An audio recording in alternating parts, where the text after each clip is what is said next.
Welcome to the Accountants Exposed podcast, where we create light bulb moments for our listeners by exposing the journeys, secrets, and insights of some of the top players in accounting. This podcast is brought to you by Michael Edelstein, Director and Founder of Recruitment Expert, a specialist accounting and recruitment agency working across Australia, New Zealand, and Asia Pacific. Ladies, gentlemen, and accountants, today I have the pleasure of hosting Paul Dunn, who I had the privilege of meeting more than 10 years ago. He's a widely respected entrepreneur, TEDx speaker, and an amazing storyteller. He's a veteran in the accounting industry, having trained over 17,000 accountants worldwide on how to run their practice, and as a result was awarded numerous awards for his work, including a Lifetime Service Award to the accounting profession in the UK. Paul is now the chairman of B1G1, which if you've never heard of, please check it out right now because it's amazing, at b1g1.com. But don't worry, in his spare time he continues to mentor many accounting firms around the world, so you won't want to miss what he shares. Please enjoy.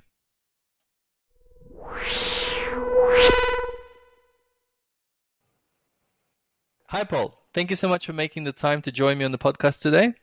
Michael, it's a privilege and an honor to be with you. Thank you so much for inviting me. And by the way, thank you to all the listeners as well. Thank you for taking a part out of your day. Indeed. Now, it's probably been over 10 years since, or more than 10 years since I first came across you doing a buy one, give one presentation at perhaps one of Greg Hayes' events. Oh my goodness, that is... a while ago. Well, you know what's also interesting, Michael, is that the pandemic has done a lot of things. One of them has changed our recognition of time, right? I mean, it used to be like 10 years ago was, 10 years ago, whatever. But now that's like, everything's going so much faster. And of course, that's one of the things we might get to talk about today. So yeah, that is a long time ago. It almost feels like a next century, yeah. I heard your presentation. I signed up straight away. So whatever you were doing was very effective. Thank you. I've got the most inappropriate question. How old are you now, Paul? Oh, well, it's inappropriate in some ways, but I am.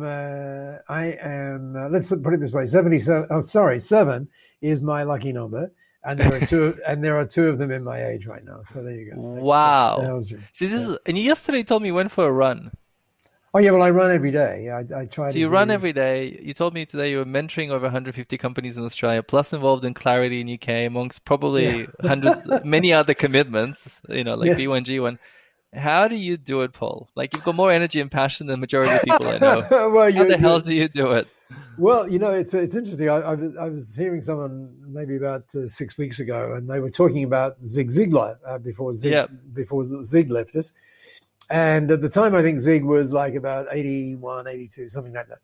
And they said to Zig, why don't you slow down? Because, and he said, because I have less time left than you, so I think I should speed up.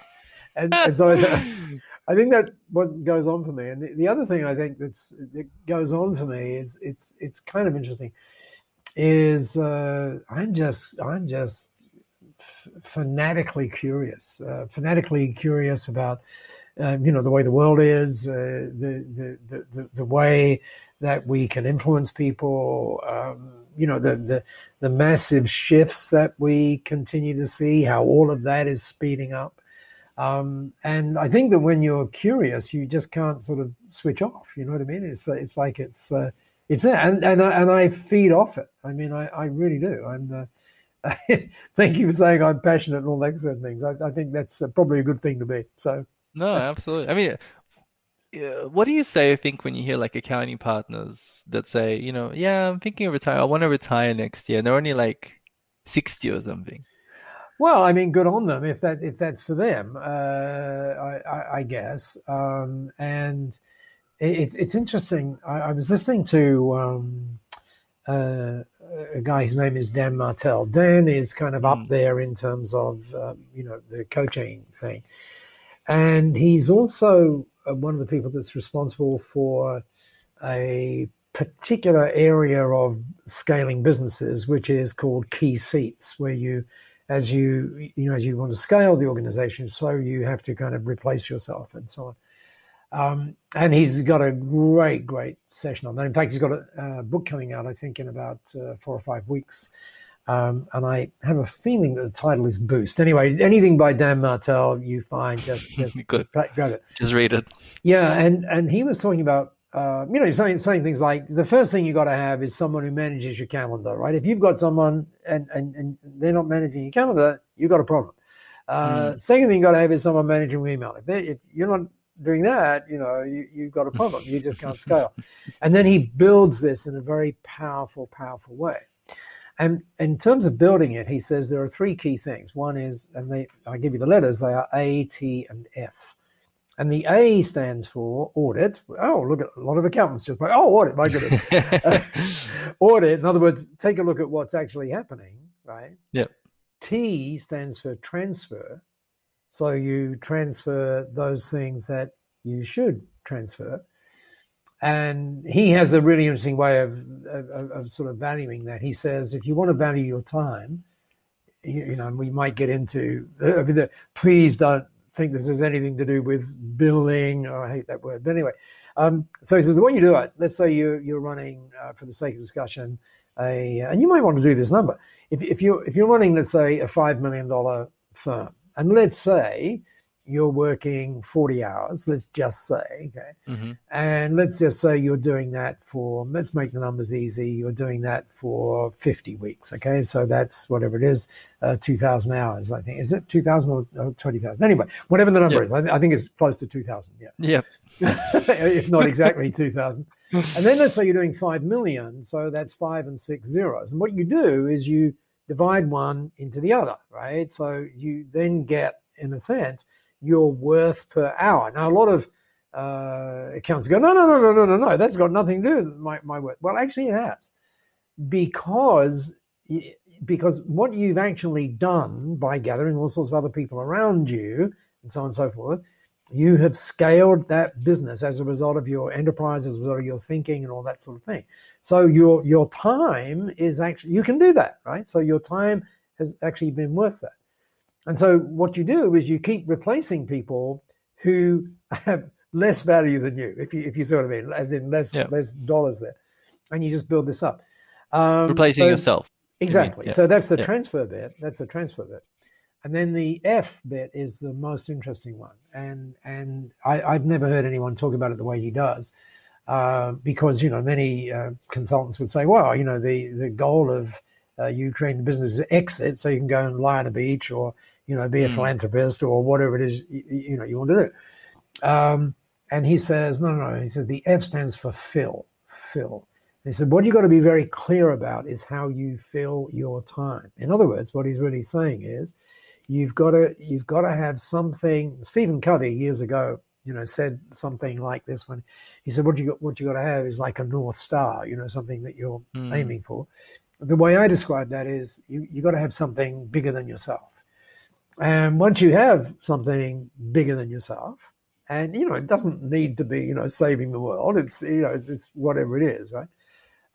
Then that gives you the opportunity to focus and devote that extra time. In other words, you've got to find something to fill it.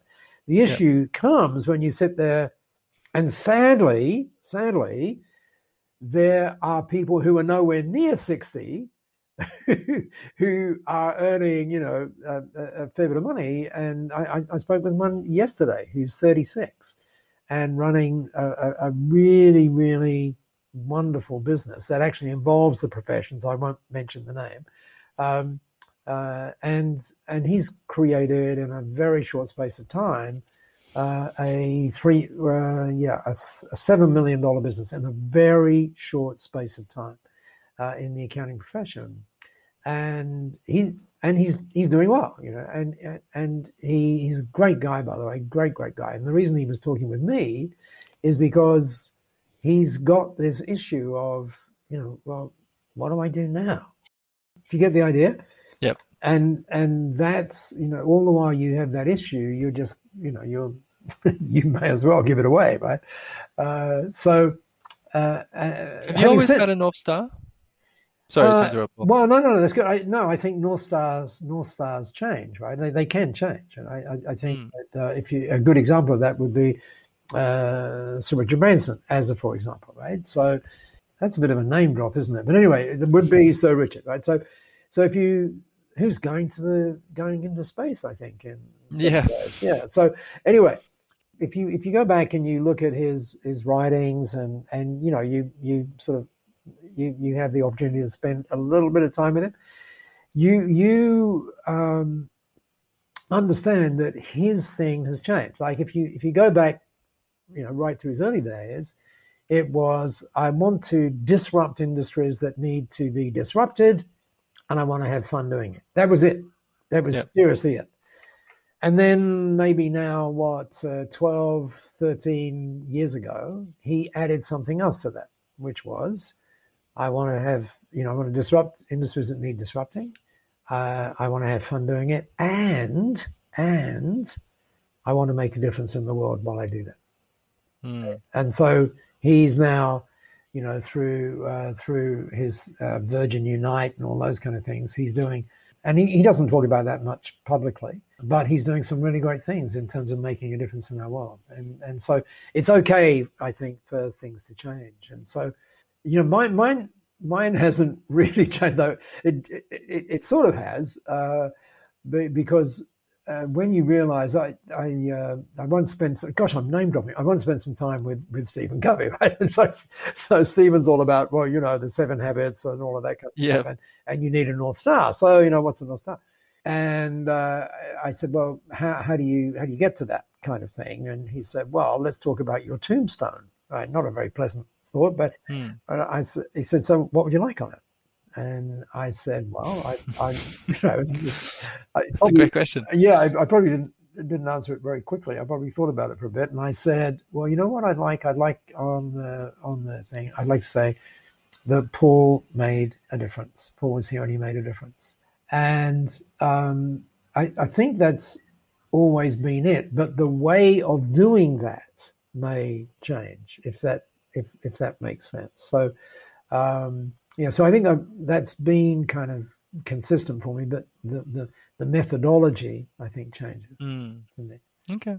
Well, look, for those that are not familiar with your journey, and I definitely can't do it justice in a quick sentence, but essentially... Well, you don't have too many 77-year-olds, right? How's life been? Oh,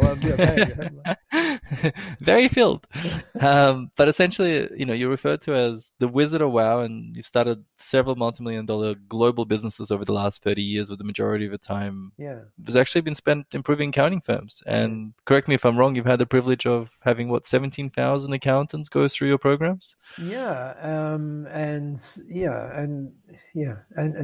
mean, that's a pretty interesting kind of a number, but it's also, in a sense, a frustrating number as well.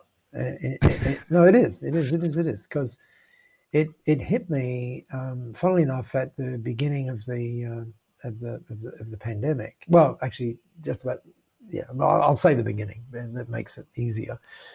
And I started thinking about, all of these accountants who, say lovely things, and they have this set of skills that enables them. The way I say it is very simple. I say accountants change lives. That's what they do.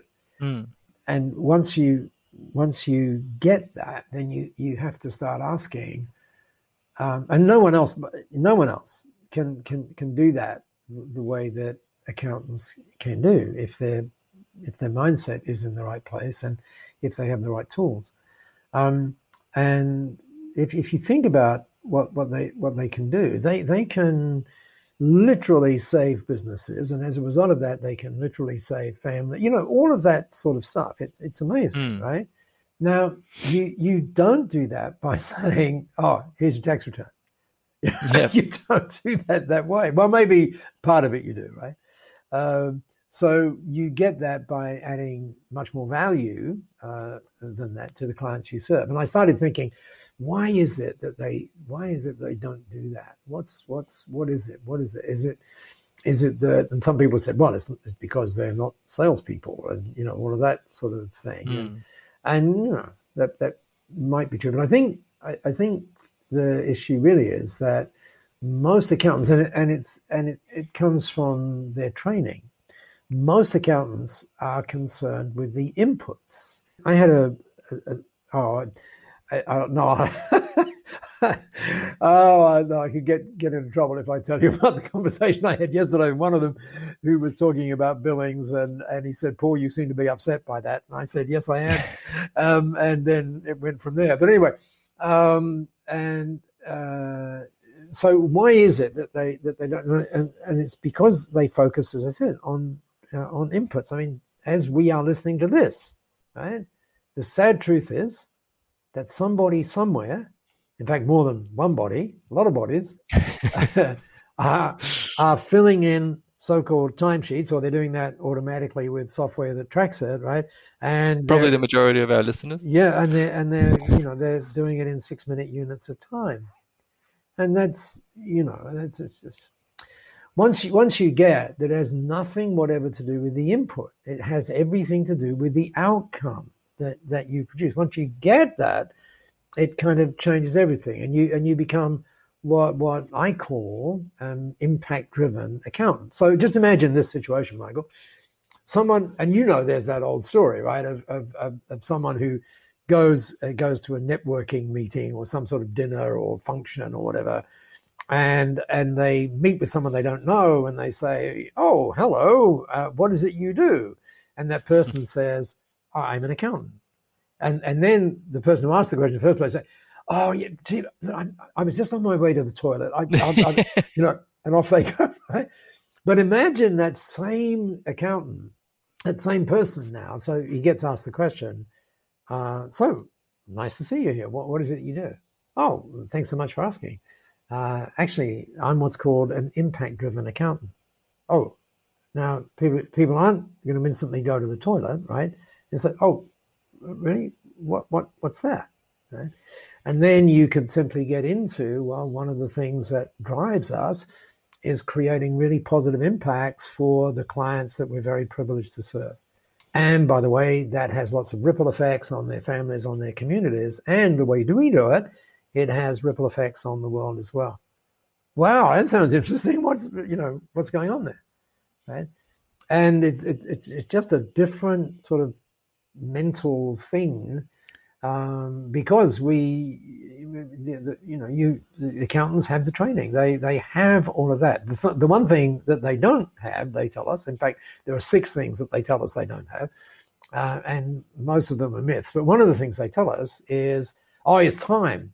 Time. Like the pandemic has driven me mad. Which, by the way, I don't want to downplay. I seriously don't want to downplay some of that. But I'm fighting fires. How on earth could I get to spend more time with the clients? Well, let me ask you a quick question. Question number 1: are there clients in your firm right now that you really don't like that much? Yeah. And who are you spending most time with? Are you spending most time with the people that you don't like too much, who bitch, moan, and complain, or are you spending time with the people who have potential? And who you really like, and all of that kind of stuff, the potential to really help them understand their numbers. And by the way, by understanding the numbers, I don't mean that you print out something and you send it to them and you say, "Here's your management reports," as if the client would understand what the heck they mean. I mean, come on, So.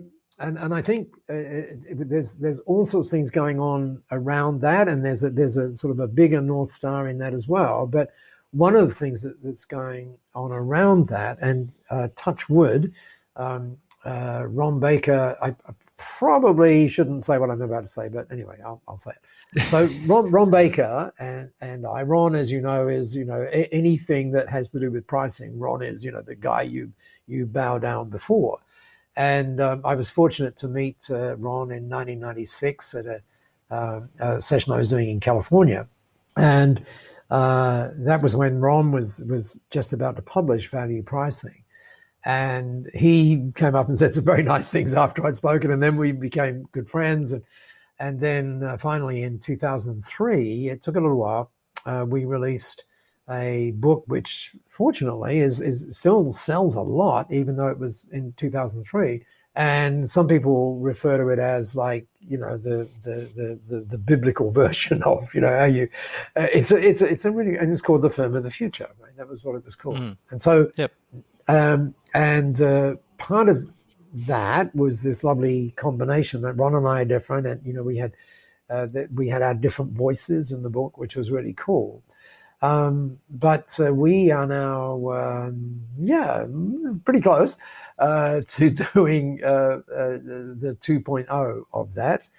Awesome. Yeah, and part of that is to understand the massive shift, in fact, there were two massive shifts. Oh, Siri just decided to wake up on my phone.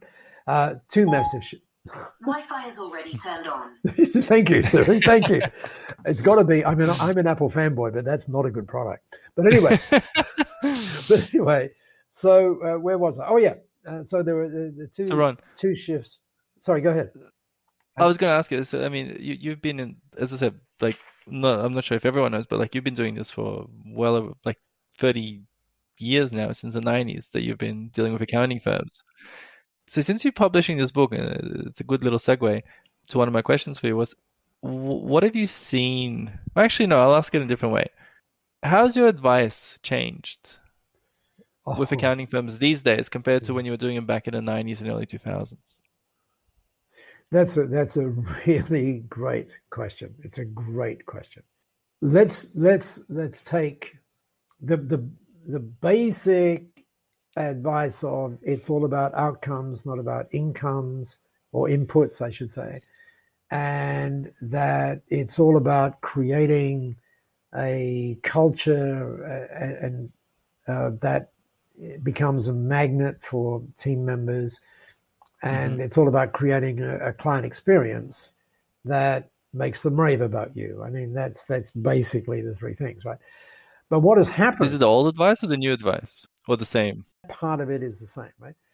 But what's happened is there's been more interesting understandings, particularly around pricing, actually, as how to do that. And there's been some additional insights and things going on in the world that lift the experience thing to a level that we could not have understood in 2003.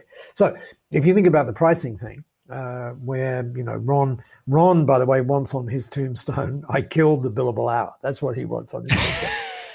I love that. And so he should. I mean, there's some incredible things that are so wrong with that. Not the least, by the way, and sometimes I open up different loops, but let me just open up a loop so that we understand it, because there's a lot of talk now about well-being, right? Yeah. And as a result of, the pandemic. And I well remember a report, some of us will remember Kate Carnell. Kate Carnell, I'm not sure what she's doing now in Australia, but she was the first minister in Canberra. Then she became became the CEO of Beyond Blue, and you would know Beyond Blue is the mental health one. And then I think she's now a small SME advisor or something like that to the government. Anyway, when she was the advisor, the CEO of Beyond Blue, this mental health and well-being thing, this is going back maybe 4.5 years. And she noticed there was this exponential rise in people coming from, guess what? The biggest rate of increase they saw was from people from the professions, meaning law, all that sort of stuff. So she decided that she would do some research as to why is that. And in essence, what she said is that when you force people to account for their time in 6-minute units, what you have to understand is you're killing them. That's in essence what she said. And the example I had yesterday is a class example of that. But in any event, and I know there's all sorts of emotive things around it, and people say, well, you've got to track it and all that kind of stuff. But I choose not to sort of have those discussions anymore, because I think that it's just well accepted now. But there's a new thinking on that, and here's the thinking. And some people call it the subscription economy, and that's probably not a bad way to think of it. But I think what the smart accounting firms are doing now is and really what we were doing in 2003 was sort of saying this, but we didn't have the language at that point. So what they're moving from is from monetizing the transactions to monetizing the relationship. Mm-hmm. And let me give you a very simple example of that perhaps people can understand. So, for example, it turns out that in Atlanta, just as for example, there happens to be a Porsche dealership which started to pioneer this about 3 years ago. And you now, if you were in Atlanta, and indeed other car companies have gotten onto it, you could subscribe to Porsche. Now, when you subscribe to Porsche it's not, by the way, there's not a lease, right? There's not a lease. You just subscribe, and you could choose the $2,000 month thing or whatever. What you do is you get a Porsche. They take care of it, all the servicing, all the insurance, and all that kind of stuff. All you do is drive it. And let's say on day 3 or day 303, or any combination of the days, you could go in, you could say, you know what, I'd like to drive a different one today. And so you just go in and you leave yours there and off you go with another one. Seriously, right? So you're not subscribing to the product, you're describing your relationship is with the company. Does that make sense? It's not. Yeah. I mean, it's similar model that a lot of sports car companies use that I've seen in New Sydney, the ones that have like Ferraris and Porsches, and they're like, you pay a membership fee, and then you have certain weekends that you can drive a Ferrari, and then next week you can drive a Porsche. But and you get hours, and the same with boat share. It's same deal. So I understand the concept. Yep. Yeah, and if you look in the US, for example, and so we see this as, and Ron is going to expand on this in much greater detail than we have the time to hear, but essentially we see this as a very, very fundamental move. So you're talking about like monthly pricing that I've seen some accounting firms use? Well, it does, but it's, when you think about monthly pricing, most of it is based on the transactions that you think would be there. And then there's a reason that you want to do that, and we get that. But when you price the relationship, it's a little different. Let me give you an example from the medical profession. Right now, there are 5,500 doctors, I think. Mm-hmm. It's either 5,500. Anyway, there's a lot, okay, of doctors in the US where you can subscribe to your doctor. Mm-hmm. And by the way, typically you're spending around $50,000 in the US to subscribe to your doctor. So this is not necessarily for everyone, okay? Yeah. Now, what happens is, let's say, and the doctor says, I'll take care of you. Now, that doesn't mean that if you have to go for heart surgery, that doctor is necessarily going to be the one performing the heart surgery. What it means is they're going to take care of you. They're going to, work in all sorts of preventable ways and all that kind of stuff to take care of you and your family for that period of time. And that's kind of like an attractive proposition, right? And, if you think about what happened during COVID, where people are saying, oh, should I charge for the services? And, all of those sorts of things. Once you are changing the game so that and this is not about making lots of money. It's just about what makes sense, okay? And it makes sense to try to, as Ron phrases it now, to monetize the relationship as opposed to the transaction. So that's just change the focus a bit. Yeah. So that's a big issue. And I think the other issue that we've seen, I mean, the whole thing around delighting customers and all of that is there even more than it ever was before in all sorts of interesting ways. But I think there's now a much bigger thing.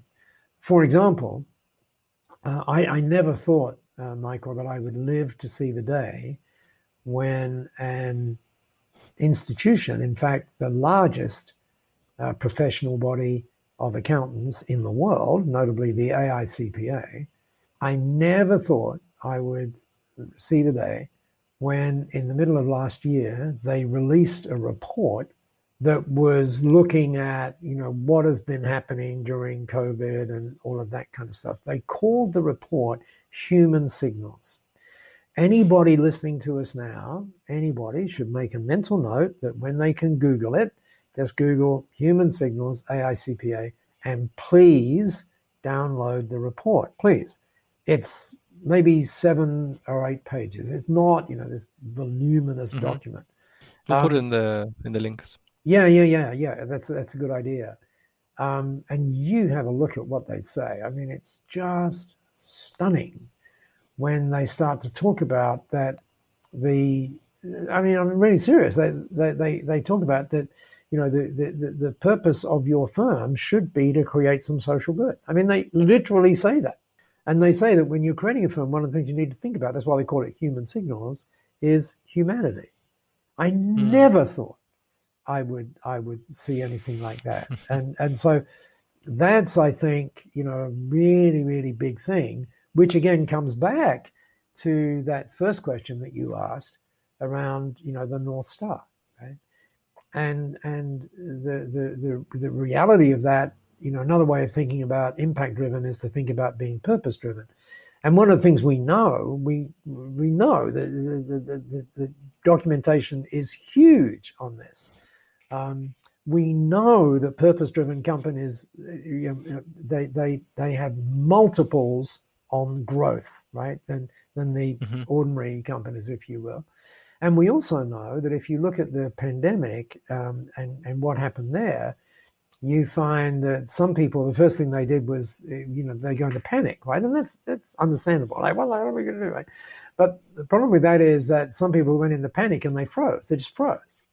And some people said, oh, it'll be okay. So they're kind of bobbing up and down and bobbing up and down and bobbing up and down. And so, at the end of, let's say, a year, they're at exactly the same place than they were, a year ago. And then what we saw was that, and again, lots of documentation on it, that the purpose-driven companies, that is to say, the companies that were very clear about why they're here, and getting back to what the AICPA was saying, and by the way, the Institute in the United Kingdom is saying too, that there is this bigger thing there, and so the people that were already had this kind of drive just kept focusing on that. They had something great to focus on, and they did that, and the results have been amazing for those companies. And so, what are some examples, Paul? Because, look, the whole idea of having a vision, a mission, that's been propagated for decades now. Yeah, but what you read any website, you look at any brochure, they all have a vision, a mission, values, blah blah blah. Yeah. But as you said, very few of them actually get the results of those ones that you refer to have multiples. Yeah. Over the ones that just end up in the same results that they had a year ago. Yeah. So what is a mission that you've seen that works, especially in the accounting industry, perhaps? Okay. Well, if you've got an example. Okay. Well, what about if I tell you about a McKinsey consultant? Would that be sort of Sure, close enough. We'll go with that. All right. And the reason that I want to do this is because this is a really super duper book, and it only came out maybe 3 weeks ago, and it is called The Heart of Business. And what it talks about is the guy who writes it, his name is Hubert Joly, which of course means that he's French.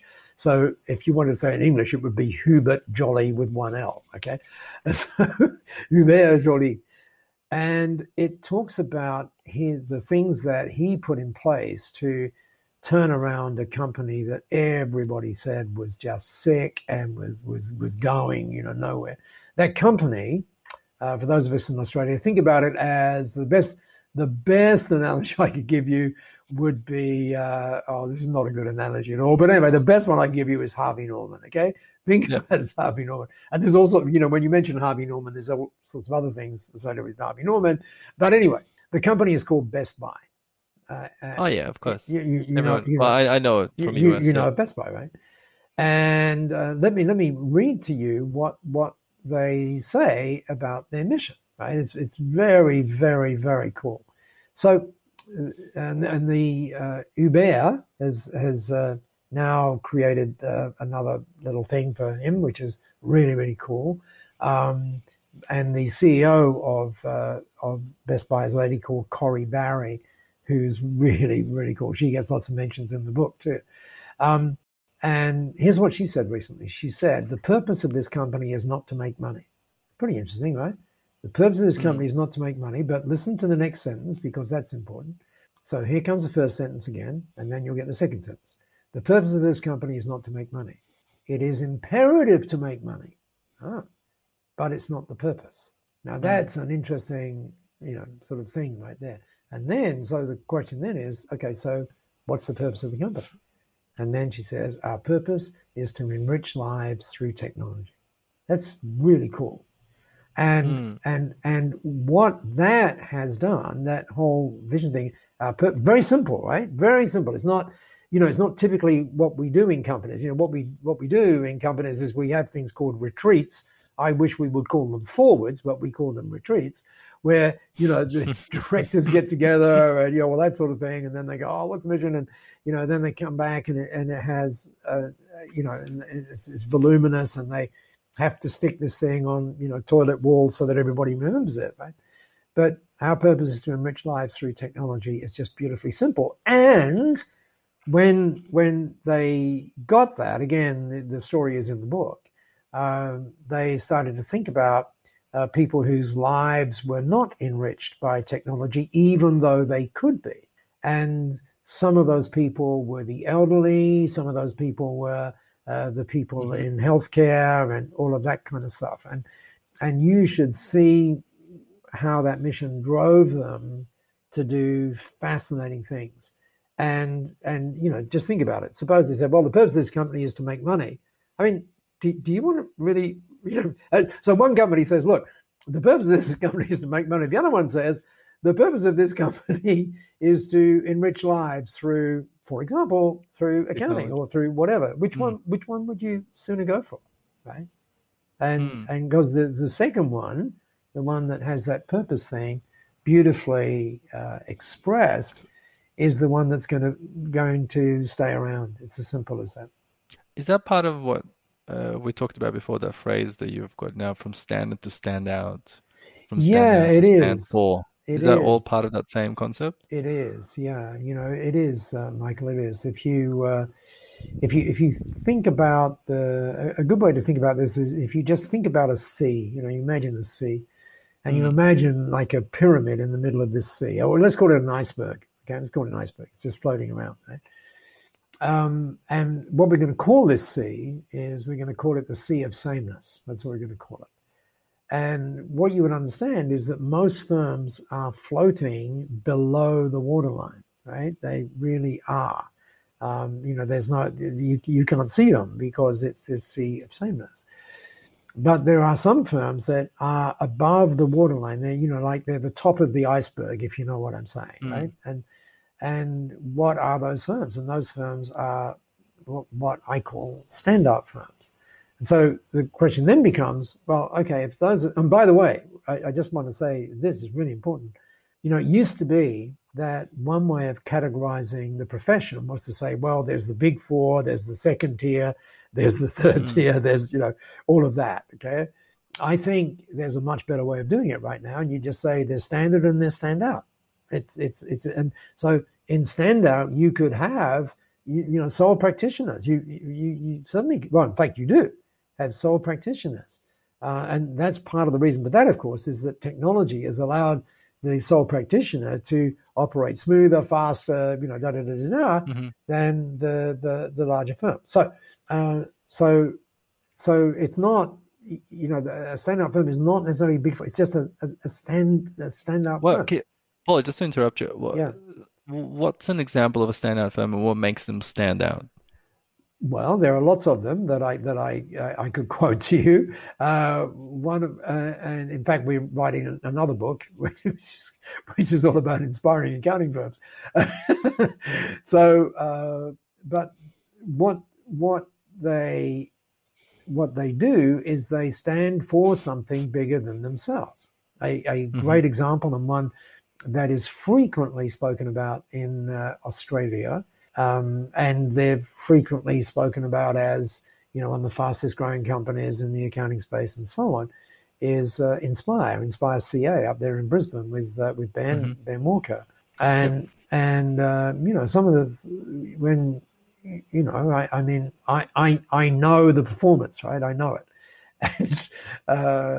And it looks wonderfully glossy on the outside, but when you look on the inside, I tell you what, there's just super stuff going on. Super stuff going on. And one of the reasons, Ben stands for certain things, and one of those things is making a huge difference in the world. And so he has a giving goal that talks about, 1 million days of eliminating poverty and water shortage and all that kind of stuff. So it's a big, hairy, audacious goal that everybody is a part of, including, by the way, including their clients. And that's really interesting. Is that via B1G1? Yes. Okay. Ben does that via B1G1, yes.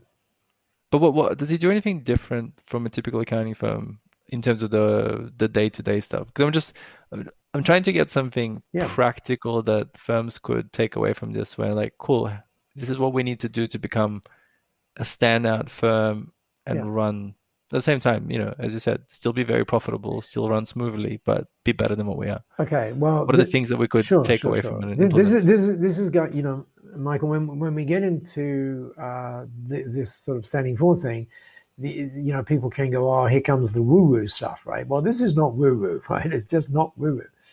And the best way to describe it is that we were doing a study of people that were, B1G1 members, and we were asking them, how do you talk to your friends about, for example, the B1G1 experience, right? Now, what we thought they would be saying, I'll tell you what we thought they would be saying. We thought they would be saying, well, you can give from 1 cent, 100% of the giving goes. You've got these immensely impactful projects that you can choose from. That's what we thought they would say. And we had it was really interesting. We were on these calls, and we had like a word cloud thing going in the background so that you could see, the words that they were saying. And it was just a huge surprise to me. And the word that came out, the word that they used most frequently was the word transform. So they said, well, this actually transformed us. And I remember being so shocked that people would say that. I mean, obviously so pleased. And we said, well, that's a big thing, right? That you would say that. So why are you saying that? And this gets to the answer to your question, Michael. What should they do? And they said, because what is different now is that everybody here, and again, it sounds woo-woo, but I'm not saying it's like I'm just giving you the research, right? So they say it shifted the spirit of the organization. It just shifts the spirit. And once you do that, and once people go to work, because there's a, as you and I are doing this right now, I mean, there are people in the accounting world who I imagine are getting paid, reasonably well, okay, and in fact very well, and that's good. I'm not knocking that at all. But we also know, when you look at the growth of entrepreneurship, you look at the growth of firms and all of that sort of stuff, we also know that there's more businesses being formed than ever before. We know that there are more firms being formed than ever. We know all of that, right? So why is that? And I'm convinced that one of the answers to that is that the people in those, corporatized firms, if you like, are, getting more paid, as I said, and they're going home at night, and they're putting their head on the pillow, and they're saying to themselves as they struggle to get to sleep, is that all there is? Is that all there is? And the reality, Michael, as you know, is there is more, right? And that more is having that North Star, whatever it is. I mean, it doesn't have to be B1G, it doesn't have to be that at all, but it has to be something bigger than yourself. And now, of course, there are so many things that are, quote unquote, bigger than ourselves. For example, let's just look at let's just look at the Sustainable Development Goals as an example of that. These are 17 things which some very smart people spent 3 years trying to figure out, what do we have to do, to be here, to continue to be here. And and there were people who you would know of, right, who had their teams trying to figure this out. And they came up with, as you know, sometimes they're called the global goals, sometimes they're called the Sustainable Development Goals. What are these things? Well, there's 17 things that we have to nail by 2030. Otherwise, we're history. It's as simple as that. Now, who do you know that could so influence businesses to get involved in this and to become what the people involved with the global goals refer to as? See, let me tell you what the people who did all of this, what they say. Here's what they say. And hopefully people listening to us now will go, hallelujah to this kind of thing, right? So here's what they said. Governments do not change our world. Now you and I and every entrepreneur knows that to be the case. Now, that doesn't mean that governments can't enable things and all of that. Of course it does. They're usually reactive. Exactly. Yeah. So if governments can't, so then as they were launching these things, they said, so businesses must become, well, businesses are where the change occurs. And so as they put it at that time, is that businesses must become a force for good, right? A force for good.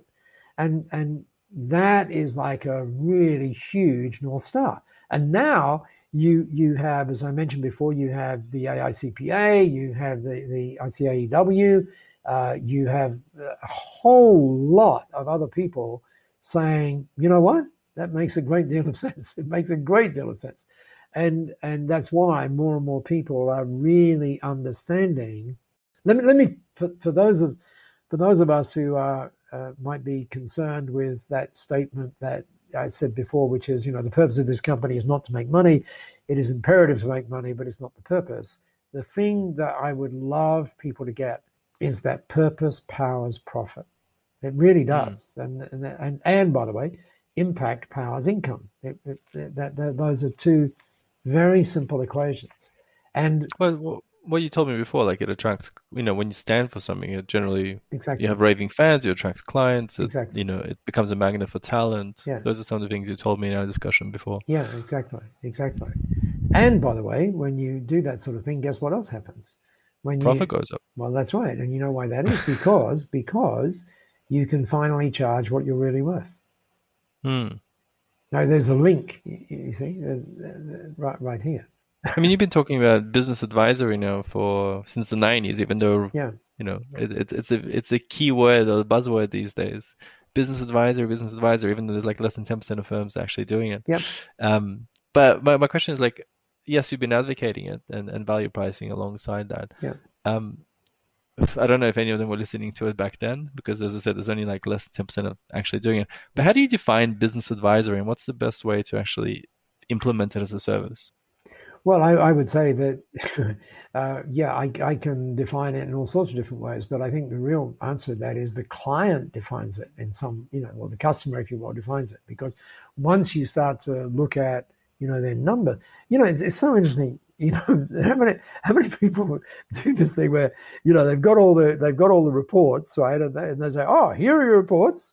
Why don't we add in, here are the reports, and by the way, we need to take a look at some of the impacts that are going on here, because we have run some numbers or whatever, which would indicate that, if this and this and this. So why don't we just have a look at where you are right now? Here's the key to the answer, Michael. Why don't we have a look at where you are right now and how you're feeling about that and where you would like to be? It's not too difficult a question to ask, right? Well, the numbers, and by the way, because the accountant said, because we can tell you that where you are right now is, when you look at the cash runway that you've got, it's not looking too good, right now, or whatever it is that you're looking at, right? Yep. And then you're able to then play with the various devices that You have the, when I say play, I mean, quote unquote manipulate, bad word, but have a look at what certain shifts in certain things would mean, and it just changes everything. I mean, so, but the problem, the other problem with all of this is that there's people ended up by understanding that was advisory, but they forgot. They thought, here's what they thought. They thought it was a once-off thing. Like I could say to you, you're going to need to go and do this. That miraculously you would go do it. It's like I would say to you, you got to go to the gym every day. Would you miraculously do it? Probably not. But if I held you accountable in some way, you probably will, right? You see what I'm saying? Yeah. So I think business advisory now is having a relationship that is based on you making an impact on that, a positive impact on that business and everything that is around it. That's like that's probably not a dictionary definition, but it is, I think, the definition that makes most sense right now. But how does a typical accounting firm or partner that, good at doing tax returns or financials, great with numbers, but I wouldn't say every accounting partner has great entrepreneurial sense or is a king of marketing or True. anything besides being able to look at numbers and analyze it, from an academic perspective. And you're absolutely right. And you're absolutely right. And so, and one of the things that we have continued. Like, what do they do to have an impact? Sure. I understand. And first of all, one of the issues is that it tends to be the partners, right, who see themselves as the person that should be doing this. Why is that? Why wouldn't it be, one of the sort of bright sparks, quote unquote, in the office, who's probably going to leave the firm anyway to start his own firm? Why, or her own firm, right? Why wouldn't you get those kind of people involved, right? That's the first thing. And the moment you do that, they have like a bigger piece. You move. You've heard of the term streams of income, I'm sure. The moment you start to go down that little road, what you do is you create teams of income, which is not sort of teams where you really trust those people who are with you to, that they really can do much more. And so they can be running all of this. So that's the first thing. The second thing is that we continue, and I do this very frequently as well. We continue to misunderstand what advice is all about. So, for example, I could give you a piece of advice. I could say, well, you should do this, right? Or I could point out, oh, look at this. There's this issue here, right? This thing here that, my expertise has uncovered, right? That there's that issue. So, Michael, what do you think might be a way of fixing this? Oh, well, I think, and all of a sudden, you're owning the solution. Does that make sense? Now, in some ways, I've trivialized it, and it's not. So the ability to ask questions, it comes back to that. Is the key, yeah. Socrates was a wise man. Yeah. And I mean, look, it's easy for you and me to say because we're both highly curious, hyper curious, probably. Yeah. So for us, we just ask questions all the time. Yeah. But I think for accountants, especially sure you grow through the firm, but you never. Not many accounting partners have had to start a business and grow a business as such. They took over a business. They took over a portfolio of clients, and sure, a little bit of growth, 3 to 5%. But to tell a business owner what to do, and they've never had to start or grow a business. Well, but those well, here's when when you get on a plane. I've been unable to get on a plane since the 12th of March last year. But anyway, when you get on a plane, I'm sure it's still the same if we could get on a plane. And they go through the safety demonstration and they say, put your mask on first, right? Right. So the questions that we just asked, right? So which basically were around. So where are you now? Where do you want to be? What did you start this business to become? What do you want to be? What does it really look like? Take that time. So you've got to apply those same kind of things to yourself. Whereas, we tend not to. We tend not to do that. And you might have someone help you do that. You might have me, for example, or someone. There are lots of them who are somewhat interested in helping accounting firms grow, and basically we're just asking you to look at things in a slightly different way. Not necessarily, our job isn't necessarily to have the answer, mind you. Because of what we do, there are all sorts of answers that we can point to that might be kind of interesting for you to explore. But how would you charge for that? Say again? How would you charge for that? Well, all sorts of ways, but certainly not by the hours or lack of them that are involved, right? It's like you would, it's based on, it's based on your, or actually it's based on the client's understanding. I was talking to, you mentioned the United Kingdom, and I was talking on, was it Monday this week? Yes, it was, with someone who was, applying the processes that we spoke about, or we're speaking about, and he said afterwards in a call, he said, you wouldn't believe what the client said to me after we pointed out these things. And we said, well, what did the client say? And he said, the client said, that will make me $1 million right there. Now, I'm not inventing that, by the way. I mean, it would be easy to invent that. I can see that, but I'm not inventing it, right? And for you to say, well, that's tuppence halfpenny is, and the other thing about that, by the way, is it's only worth that, right? First of all, if it happens, right? If the client does certain things, and you need to be there with them, monitoring that performance, and and sort of adjusting the tiller and all of those sorts of things as the process moves forward. So how I describe that is kind of like, you think of every relationship with a client or a customer as like an upwardly moving spiral.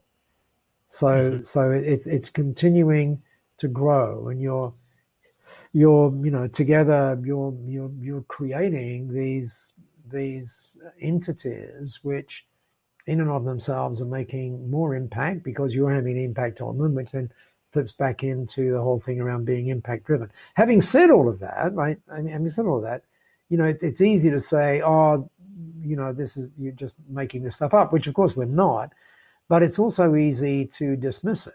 It's really easy to dismiss it. Very, very easy. And so that's why now, we're seeing, for example, in the UK, some people that I'm associated with who help do this, they say to the accountants basically, look, don't decide to do this, right? The issue you've got is we know that this stuff works. We know that this stuff works. And look at John over there. He knows that this stuff works. But right now, there's like some issues. You're just not clear. So they have a program which is called Getting Clear. And that basically puts you in, it doesn't put you in you don't sort of have to go anywhere. You can do this thing online. But what happens is you've got the guys that are involved in this sort of holding your hand through the process for a reasonable period, so that you can get an idea of whether it works for you, whether you've got the commitment to make it happen, and whether you have the attitude to make it happen, and whether you're prepared to take the actions to make it happen. So it starts, accountants are risk averse, right? And also, Michael, the other thing that accountants are very good at is silver bullets. Oh, there's a silver bullet. Oh, there's a silver bullet. And someone said to me the other day, they said, Paul, are you familiar with the term shelfware? And I said, I think I know what you're talking about, right? You get software that has the sort of wrapping on it, and it just sits on the shelf and becomes shelfware, right? So all of us have been down that, and we've all been thinking, technology is the answer, and da da da da. And sure, it's part of the answer. Of course, it is, because it enables you to do things smarter. But it's not the answer. It never was and never will be. The answer lies within you. It lies within you as to, here's some interesting. Let me give you some stats, which are stats from the UK, but they I think are pretty universal. We know, and anybody who runs an accounting firm and has been through the pandemic would know that clients want your help. We know that, right? And they drove you mad. We know that they want your help. And the pandemic has accelerated the fact that they understand now that you, the accountant, are in the best position to provide them with that help. So you've got all of these, well, not all of them, right? Because some of them you don't like working with anyway, but you've got a lot of people who are wanting your help to do what? To make their businesses more sustainable, et cetera, et cetera, et cetera, et cetera. Okay. Now, what we also know is that, here are some numbers that I just happen to know because I researched the numbers. And what we know is that the number is actually 78%. 78% from the latest survey. There's a whole lot of numbers, but one of them, 78%, says, 8 out of 10, says, we would love you to be a trusted advisor.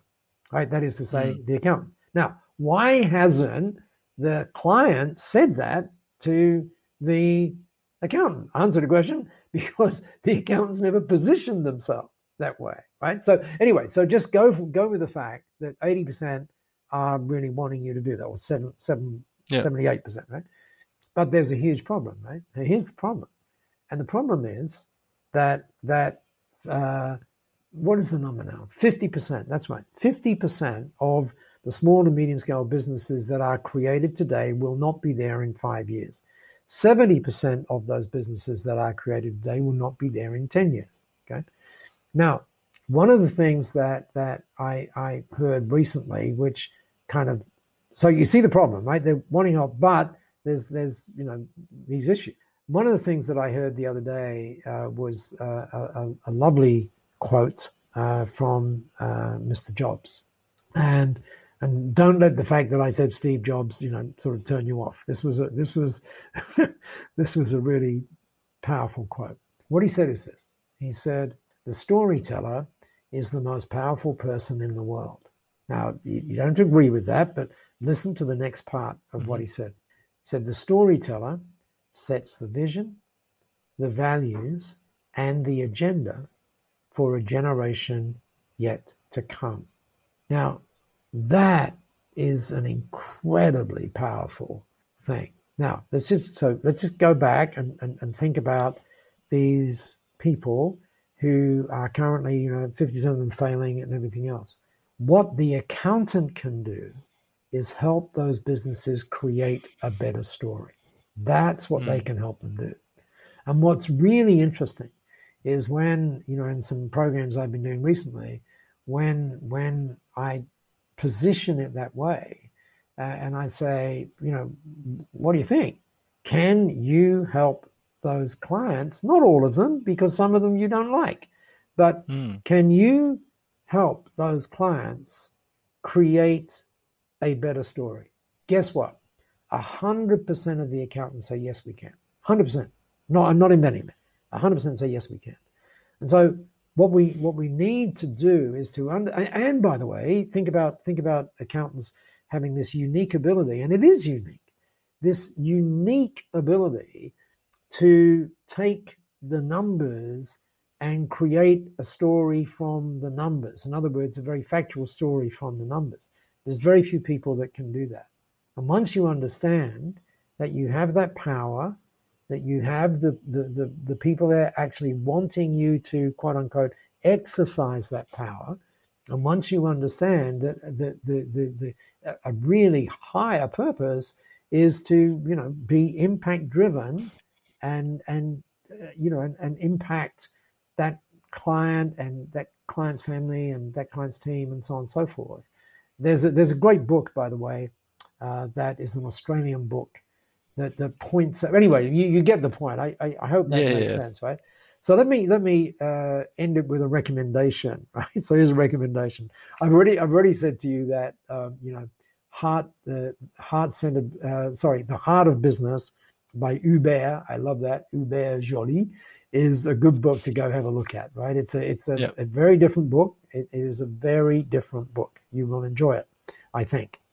But there's another book that came out in Australia about 8 weeks ago, and it's written by a guy. You might want to take a note of it. His name is Tim Duggan, which is spelled Duggan, Dudgan. Okay, and in the beginning of the book, and by the way, the name of the book is called Cult Status. Cult Status. Okay, I've come across it. Good. Well, in the beginning of that book, he gives 7 steps for creating a business that people love to work for, people love to buy from, and people rave about. Essentially, that's what this book is about. And he tells his personal story, and there's some really interesting things. And for a first-time author, it's really well done. The story is great, and it also happens to be true. But anyway, in the 7 steps, as he gets into the 7 steps, he points out something that I think is really, really interesting. He says this: when we look at the great companies around the world, and we look at books like Jim Collins, Good to Great, and all those kind of things. And I'm not trying to put those down in any way, shape, or form, but because they're great books. But what he says is that most of the books that are written on, the great businesses and all that kind of stuff, are written about businesses that were formed in a different time than now. He points out, for example, that one of the businesses, currently the world's most valuable one, Apple, was formed in 1976. And he suggests, and I get where he's coming from, that if Apple was formed, within the last 2 or 3 years, it would probably be formed a little bit differently than it was. And so he then starts to think about, well, and this is where we were going when you were talking about what's different. You remember earlier on, Michael. Mm-hmm. And so there's 7 steps. I'm not going to give you all 7 steps because then you wouldn't need to go and buy the book. But let me give you the first one. And as we finish our time together, which by the way, Michael, I'm really grateful for. This I think is, and I hadn't thought of this until exactly right now. This is like a good, a bow tie, perhaps, a sort of a tying of the bow around what we've spoken about today. And he says this. He says, step 1, by the way, I'll tell you what step 1 is. Step 1 is define your impact. That's step 1. Okay. Interesting. What's interesting about that is, I couldn't believe it. I mean, I've been talking about being impact driven for quite some time, and then I see this book, and step 1 is define your impact. Oh my gosh. And here's how he explains it. He says, or partly how he explains it. He says, when we're doing our annual, daydreaming about where the business can be, and, we're doing our sprints and we're doing all of those sorts of things that we do, right? Then what do we do? Well, the first thing we do is we say, well, okay, so what do you reckon, Michael? What will the revenue be? What revenue are we going to shoot for this year? What do you think? How many sales are we going to make? All of that kind of stuff. And what's that look like in Q1, Q2, Q3, Q4? He says, I get that we do that. But when you seriously have something, to get back to where we were before, bigger than yourself, you don't ask that question. You ask this question: how many people will I impact? That's the question you ask.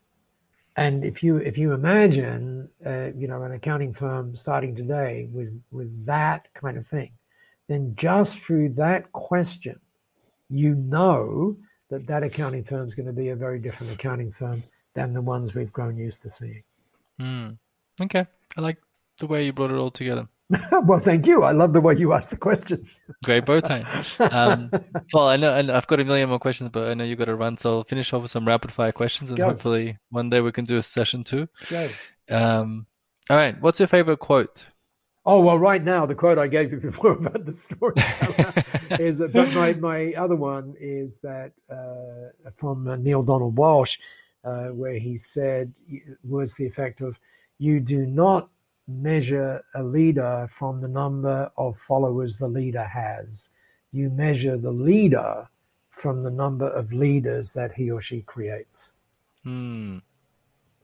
I like that. And you certainly have achieved a remarkable area in that. We talked about it before. You were like a millionaire factory from Raz, with all the people, the whole industry that you spawned with Brad Sugars and Rob Nixon, etc. Yeah. What have you read, watched, learned recently that's had the most impact on you? Well, The Heart of Business is certainly one, and then a reread, and the other one that I mentioned, Cult Status. And then the other one that I found rather interesting recently, it came out about 6 months ago, was Jim Collins's sort of new version. I kept staring at that book. Yeah, right there, right. Yeah, B 2.0 is really interesting because he looks at all the great things he said and then sort of updates them. And there's some really, really good things in there as well. Okay.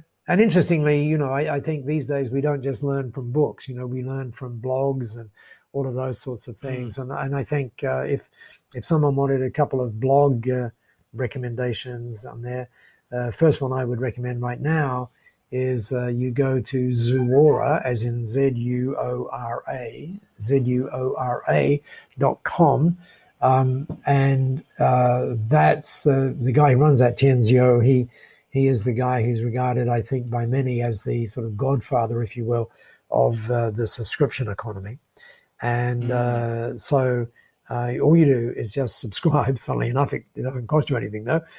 You subscribe to his newsletter. It will land in your inbox on a Saturday if you're in Australia, and you will want to open it. It's really, really good. Well, it was actually one of the questions I wanted to ask you. Like, how do you stay up to date with all the trends? And because you are an amazing storyteller, but to be a great storyteller, you also have to know and be up to date with all the different stories around the world and the latest trends.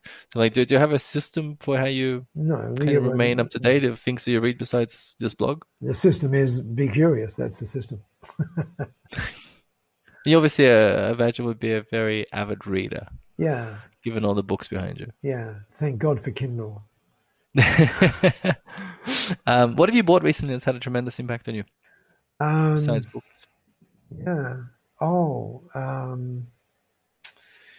Yeah. One that is really, really interesting is I mentioned Dan Martell before, and I spent like 50 minutes with Dan, and that was very, very cool. Very, very cool. Okay. And so I guess the idea is, look out for Dan's new book. Be in the show notes. Yeah. Last question. Who would you want to have a drink with the most in the world, past or present? Right now, I'd want to have a drink with, I think I'd want to have a drink with Paul Pullman, who I mentioned. I mentioned before. I think Paul has, he was the CEO of Unilever, now runs a company called Imagine, which is doing some really interesting things. And he is currently the chairman of the International Chamber of Commerce, which has 44 million business members. And Paul is judiciously sort of moving that entire organization to understand some of the things that we've been talking about here. What would you ask him? I'd ask him where he gets his energy from. So basically what I asked you. You still haven't given me a list of supplements that you take. Oh, no. Well, actually, the list of supplements are simply the audience that you haven't had the thrill of talking with, like, for example, you right now.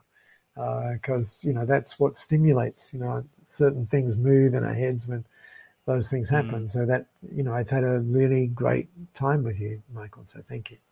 Appreciate it. Paul, thank you so much for your time.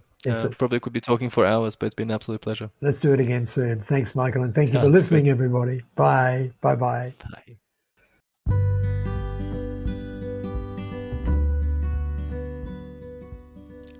Thank you for tuning in and hope you enjoyed this episode. Please like our podcast and share it on LinkedIn, Facebook, Twitter, or wherever it is you hang out so more people can benefit from these speakers.